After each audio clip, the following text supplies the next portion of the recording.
بسم اللہ الرحمن الرحیم السلام علیکم ورحمۃ اللہ وبرکاتہ رب اشرح لی صدری ویسر لی امری واحلل عقدۃ من لسانی یفقہوا قولی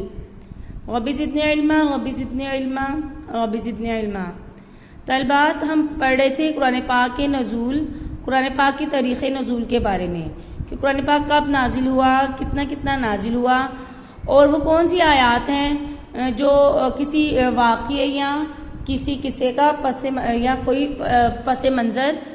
بنی، جن کی وجہ سے آیات نازل ہوئی۔ پھر ہم نے پڑھ لیا تھا سبب نزول اور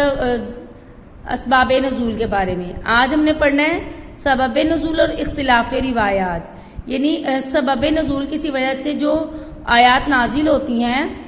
اور اختلاف روایات کا مطلب ہے کہ ایک نزول کے پیچھے جو مختلف روایات ہیں ان کا کیا مقصد ہوتا ہے۔ یعنی آیات، جیسے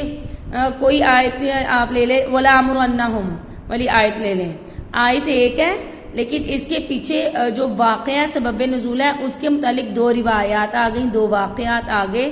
تو آج ہم نے یہ پڑھنا ہے کہ اس کا کیا مطلب ہوتا ہے کہ آیات تو ایک ہے یا ایک صورت ہے، اور اس کے پیچھے جو واقعات یا پس منظر ہوتے ہیں وہ مختلف ہوتے ہیں۔ اسباب نزول کے سلسلے میں تفسیر کے دوران ایک بڑی مشکل پیش آتی ہے کہ ایک آیت کے سبب نزول میں کئی مختلف روایتیں ملتی ہیں، اور جو شخص اس اصول سے واقف نہ ہو وہ الجھن میں اور اس طرح شبہات میں مبتلا ہو جاتا ہے۔ اس لیے یہاں چند قواعد ہیں، وہ آپ یاد کر لیں گے تو انشاءاللہ سمجھنے میں آسانی ہوگی۔ اختلاف روایات کا مطلب سمجھ آ گیا ہوگا بیٹا کہ واقعہ آیات ایک ہے اور اس کے پیچھے جو واقعات ہیں اس کے لیے مختلف روایات ہیں۔ کسی روایت میں کوئی اور واقعہ بیان ہوا ہے اور دوسری حدیث میں کوئی اور واقعہ بیان ہوا ہے، یعنی آیات ایک ہے، سورت ایک ہے، اور اس کے پیچھے دو طرح کے واقعات آ گئے، دو طرح کی مختلف جو ان سے وہ پس منظر آ گئے۔ تو اس کی کیا وجہ ہوتی ہے یہ آج ہم پڑھیں گے۔ نمبر ایک ہے صحابہ اور تابعین کی یہ عادت تھی، وہ کسی آیت کی تفسیر میں یہ الفاظ استعمال فرماتے کہ نزلت الآیت فی کذا، یہ آیت فلاں مسئلے یا معاملے کے بارے میں نازل ہوئی۔ ان الفاظ سے بظاہر یہ دھوکہ ہو جاتا ہے کہ وہ آیت کا سبب نزول بیان فرما رہے ہیں، حالانکہ ان الفاظ سے ان کا مقصد ہمیشہ سبب نزول بیان کرنا نہیں ہوتا، بلکہ بعض اوقات ان کا مقصد یہ ہوتا ہے کہ فلاں مسئلہ یا معاملہ آیت کے حکم کے تحت داخل ہے۔ یعنی صحابہ کرام کی عادت تھی کہ وہ یہ الفاظ استعمال فرماتے تھے نزلت الآیت فی کذا، تو اس سے مقصد ان کا یہ نہیں ہوتا تھا کہ وہ آیت کا نزول بیان فرما رہے ہیں، بلکہ مقصد یہ ہوتا تھا کہ یہ جو آیت ہے یہ فلاں مسئلے یا معاملے کے تحت، یعنی یہ بھی اس معاملے کے تحت داخل ہے، اس کے حکم میں داخل ہے۔ یہ نہیں ہوتا تھا کہ یہ بھی اس کا سبب نزول ہے، بلکہ یہ ہوتا تھا کہ اس حکم میں داخل ہے۔ جیسے سورۃ نساء میں ہے وَلَا أَمُرَنَّهُمْ فَلَا يُغَيِّرُنَّ خَلْقَ اللَّهِ، اور انہیں حکم دوں گا کہ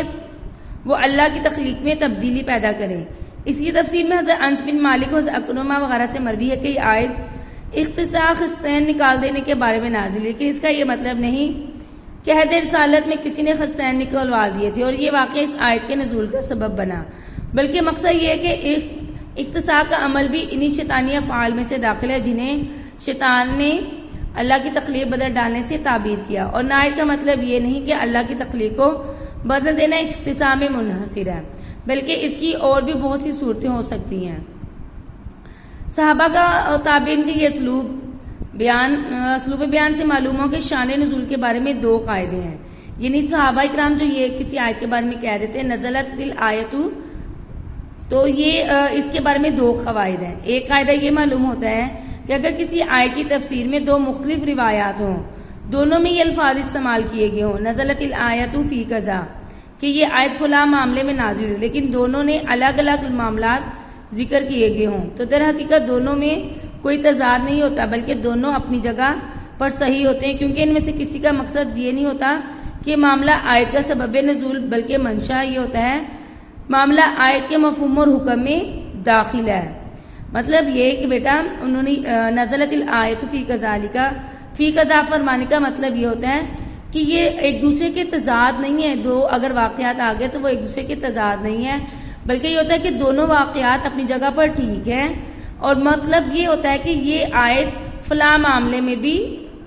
یہی آیت ہے، فلاں معاملے میں بھی اس آیت کا یہ حکم ہے یا فلاں معاملہ اس آیت کے حکم میں داخل ہے. یہ نہیں ہوتا کہ دو واقعات آ گئے تو ایک اس کے متضاد ہو جائے گا اور ایک ٹھیک ہو جائے گا. دو واقعات ہیں، دو روایات ہیں، تو مقصد یہ ہے کہ دونوں ہی اس آیت کے حکم میں داخل ہیں. جیسے کہ اللہ پاک ارشاد ہے تتجافا جنوبہم عن المضاجع یدعون ربہم. اس کی تفسیر میں حضرت انس بن مالک فرماتے ہیں یہ آیت ان صحابہ کے بارے میں نازل ہوئی جو مغرب اور عشاء کے درمیان نفلیں پڑھتے تھے. ایک اور روایت میں انہی سے مروی کہ یہ آیت ان حضرات کے بارے میں نازل ہوئی جو نماز عشاء کے انتظار میں جاگتے رہتے تھے، اور بعد دوسرے صحابہ اسے تہجد گزار حضرات کے بارے میں قرار دیتے ہیں. اب بظاہر یہ اختلاف شان نزول کا اختلاف معلوم ہوتا ہے، یعنی اس میں مختلف روایات ہوگی نا کہ وہ لوگ جو مغرب اور عشاء کے درمیان نفل پڑھتے ہیں، وہ لوگ جو عشاء کی نماز کے لیے جاگتے ہیں، تیسرا وہ لوگ جو تہجد گزار تھے. تو اس میں تین طرح کا شان نزول کا اختلاف معلوم ہے، لیکن در حقیقت یہ آیتیں مختلف مصداق ہیں، یعنی مختلف مطلب ہو سکتے ہیں آیت کے، اور یہ تمام نیک اعمال آیت کے مفہوم میں داخل ہیں. یعنی آیت کے تین مختلف اس کے جو آیت کا جو مطلب ہے اس میں یہ تینوں ہی آ سکتے ہیں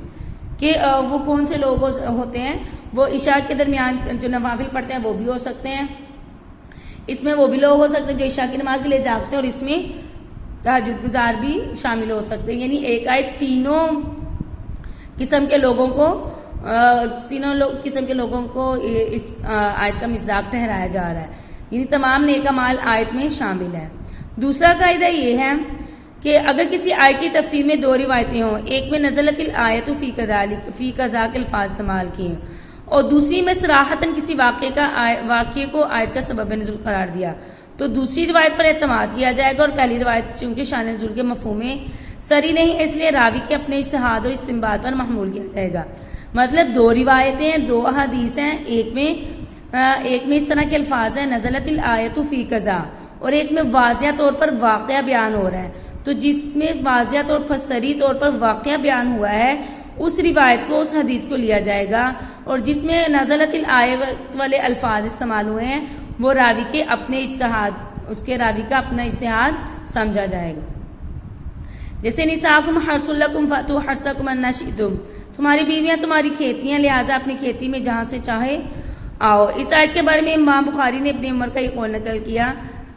کہ عورتوں کے ساتھ پشت میں صحبت کرنے کے بارے میں نازل ہوئی، لیکن حضرت جابر اور عبداللہ بن عباس وغیرہ اس کا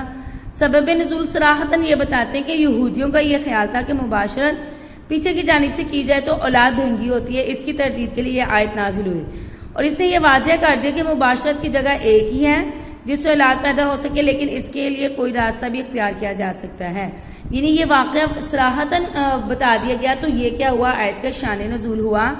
اور جو اس کے علاوہ جو ہے وہ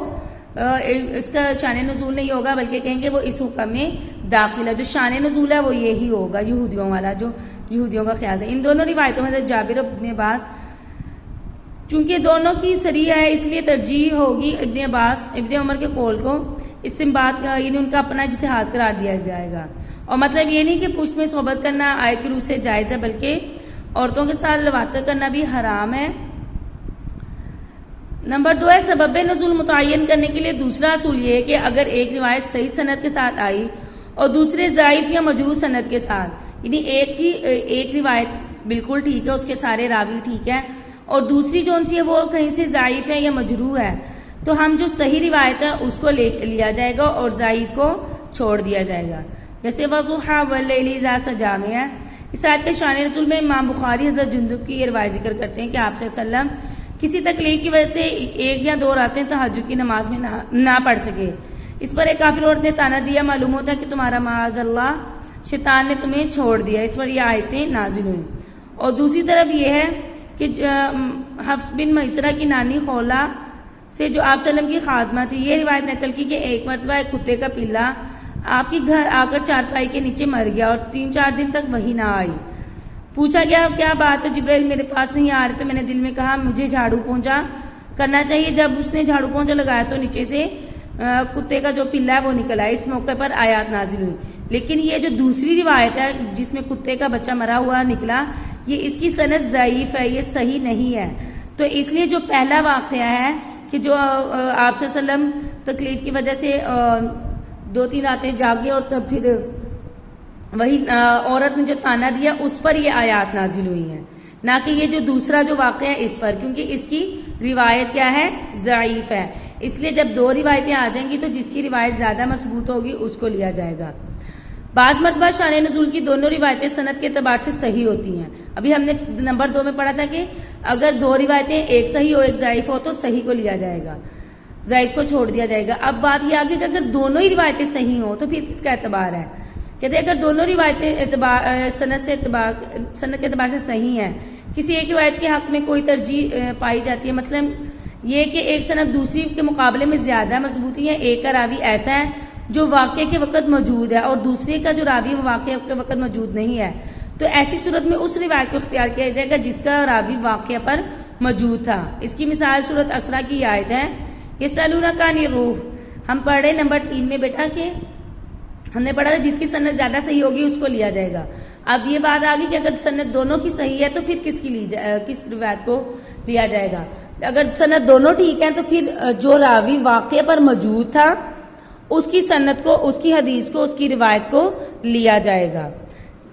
اس آیت کے شان نزول میں ایک روایت امام بخاری نے عبداللہ بن مسعود سے نقل فرمائی، وہ فرماتے کہ میں مدینہ طیبہ میں آپ کے ساتھ جا رہا تھا کہ کھجور کی ایک شاخ کا سہارا لے کر چل رہے تھے، اتنے میں آپ کا گزر کچھ یہودیوں کے پاس ہو تو انہوں نے آپ سے کہا ہم آپ سے کچھ سوال کرنا چاہتے، تو آپ نے کہا، انہوں نے کہا کہ ہمیں روح کے بارے میں بتائیے۔ اس پر آپ رک گئے اور تھوڑی دیر بعد آپ نے سر اٹھایا، آپ پر وحی نازل ہوئی، پھر آپ نے فرمایا قل الروح من امر ربی۔ اور دوسری بات امام ترمذی نے اپنے بات سے نقل کی کہ ایک مرتبہ قریش نے یہودیوں سے کہا کہ ہمیں کوئی ایسی بات بتاؤ کہ ہم آپ صلی اللہ علیہ وسلم سے پوچھ سکیں۔ اس پر یہودیوں نے کہا ان سے روح کے بارے میں سوال کرو۔ اس پر یہ آیت نازل ہوئی۔ پہلی روایت سے معلوم ہوتا ہے کہ یہ آیت مدینہ میں نازل ہوئی اور دوسری روایت سے معلوم ہوتا ہے یہ آیت مکہ میں نازل ہوئی۔ سند کے اعتبار سے بھی دونوں روایتیں صحیح ہیں، لیکن پہلی روایت کے حق میں یہ وجہ ترجیح ہے کہ حضرت عبداللہ بن مسعود جو راوی ہیں وہ واقعے کے وقت خود موجود تھے، اور حضرت ابن عباس کی روایت سے یہ معلوم ہوتا ہے کہ وہ واقعے کے وقت خود حاضر نہیں تھے، اس لیے حضرت عبداللہ بن مسعود کی روایت قابل ترجیح ہے۔ یعنی دونوں کی سندیں ٹھیک ہیں تو پھر ہم نے اس روایت کو لینا ہے، اس راوی کی روایت کو جو واقعے کے وقت خود موجود ہو۔ نمبر 4 ہے بعض مرتبہ ایک آیت کے اسباب نزول سے ایک سے زائد ہوتے ہیں، یعنی ایک جیسے کئی واقعات پیش آتے ہیں، ان کے بعد یہ کوئی آیت نازل ہوتی ہے۔ اب کوئی راوی اس آیت کے شان نزول میں ایک واقعہ ذکر کرتا ہے، دوسرا کوئی اور واقعہ ذکر کر دیتا ہے، تو بظاہر میں تعارض معلوم ہوتا ہے، لیکن در حقیقت تعارض نہیں ہوتا کیونکہ دونوں ہی واقعات سبب نزول ہوتے ہیں۔ یعنی آیت بعد میں نازل ہوئی، اس سے پہلے کئی واقعات اس جیسے ایک جیسے ہو گئے اور بعد میں آیت نازل ہوئی، تو اب کوئی یعنی دو راوی ہیں، ایک کوئی اور واقعہ بیان کر دیتا ہے، دوسرا کوئی اور بیان کر دیتا ہے، تو ان میں تعارض نہیں ہوتا، حقیقت میں وہ دونوں کیا ہیں؟ ایک ہی آیت کے سبب نزول ہے، تو کسی نے ایک واقعہ بیان کر دیا کسی نے دوسرا کر دیا تو یہ تعارض نہیں ہوگا۔ مثلا سورہ نور کی آیت میں لعان کے بارے میں امام بخاری نے فرمایا کہ ہلال بن امیہ نے آپ صلی اللہ علیہ وسلم کے سامنے اپنی بیوی پر زنا کی تہمت لگائی، اس پر یہ آیات نازل ہوئی والذین یرمون ازواجہم۔ دوسری طرف امام بخاری نے ایک روایت میں سہیل بن سعد سے نقل کیا کہ حضرت عمر نے آپ صلی اللہ علیہ وسلم سے سوال کیا اگر کوئی شخص اپنی بیوی کو کسی اجنبی کے ساتھ ملوث دیکھے اور اس شخص کو قتل کر دے تو کیا اس سے قصاص لیا جائے گا؟ ایسے شخص کو کیا کرنا چاہیے؟ یہ جواب میں آپ صلی اللہ علیہ وسلم نے فرمایا تمہارے بارے میں قرآن آیات نازل ہوئی ہیں، پھر یہی آیات آپ نے سنائی۔ تیسری طرف مسند بزاز میں حضرت حذیفہ سے مروی گئے اس قسم کا سوال و جواب حضرت ابو بکر حضرت عمر کے درمیان ہوا تھا، اس پر یہ آیات نازل ہوئی۔ یعنی ایک آیت کے 3 واقعات واقع ہو گئے، حلال بن امیہ والا اور حضرت عویمر والا اور حضرت ابو بکر اور عمر کا آپس میں جو سوال جواب تھا اس پر۔ تو در حقیقت یہ تینوں واقعات ان آیات کے نزول سے پہلے پیش آ چکے تھے، یعنی یہ تینوں واقعات حضرت حلال بن امیہ والا، حضرت عویمر والا اور حضرت ابو بکر عمر کے درمیان جو گفتگو کی، یہ تینوں واقعات پہلے پیش آ چکے تھے۔ ان تینوں واقعات کے جواب میں اللہ تعالیٰ نے یہ آیات نازل فرمائی، تو اس لیے یہ آیات تینوں کا سبب نزول پس منظر بن سکتی ہے۔ نمبر 5 بعض اوقات اس کے برعکس ایسا ہوتا ہے کہ واقعہ ایک ہوتا ہے مگر اس کے سبب سے کئی آیتیں نازل ہوتی ہیں۔ اب ایک راوی اس واقعے کو نقل کر کے کہتا ہے کہ اس پر فلاں آیت نازل ہوئی اور دوسرا اسی واقعے کو نقل کر کے دوسری آیت کا حوالہ دیتا ہے، اس سے بظاہر تضاد معلوم ہوتا ہے مگر حقیقت میں کوئی تضاد نہیں ہے۔ ایک مرتبہ آپ صلی اللہ علیہ وسلم سے عرض کیا یا رسول اللہ قرآن کریم میں ہجرت وغیرہ کے باب میں مجھے عورتوں کا ذکر نہیں ملتا، تو اس پر یہ آیت نازل ہوئی فاستجاب لهم ربهم انی لا اضیع عمل عامل منکم من ذکر او انثی، چنانچہ ان کے پروردگار نے ان کی دعا قبول کی اور کہا میں تم میں سے کسی کا نیک عمل ضائع نہیں کروں گا، خواہ وہ مرد ہو یا عورت۔ امام حاکم نے حضرت ام سلمہ سے یہی روایت بیان کی ہے کہ میں نے آپ صلی اللہ علیہ وسلم سے عرض کیا یا رسول اللہ قرآن کریم میں مردوں کا ہی ذکر ہے، عورتوں کا کہیں تذکرہ نہیں۔ اس پر ایک آیت تو یہ ان المسلمین والمسلمات والی پوری آیت اور دوسری انی لا اضیع عمل عامل نازل ہوا۔ یعنی بعض اوقات ایسا ہوتا ہے کہ واقعہ ایک ہوتا ہے اور اس کی وجہ سے 2 آیات 3 آیات مختلف صورتوں میں آیات مختلف صورتیں نازل ہو سکتی ہیں۔ نمبر 4 میں ہم نے پڑھا تھا واقعات مختلف ہوتے ہیں اور آیت ایک ہوتی ہے۔ نمبر 5 میں ہم نے پڑھا کہ بعض اوقات ایسا ہوتا ہے واقعہ ایک ہوتا ہے اور اس کے سبب میں کئی آیات نازل ہوتی ہیں۔ تو امید ہے مجھے بیٹا آپ لوگوں نے اچھی طرح سمجھا ہوگا، اس کو یاد کیجئے گا اور پھر انشاءاللہ ہم آگے مزید ہمارا باب نمبر 100 شروع ہوگا۔ باب نمبر 2 آج ہمارا مکمل ہو گیا ہے۔ اللہ تعالیٰ ہمیں یاد کرنے کی توفیق دے۔ السلام علیکم، اپنا خیال رکھیے گا، اللہ حافظ۔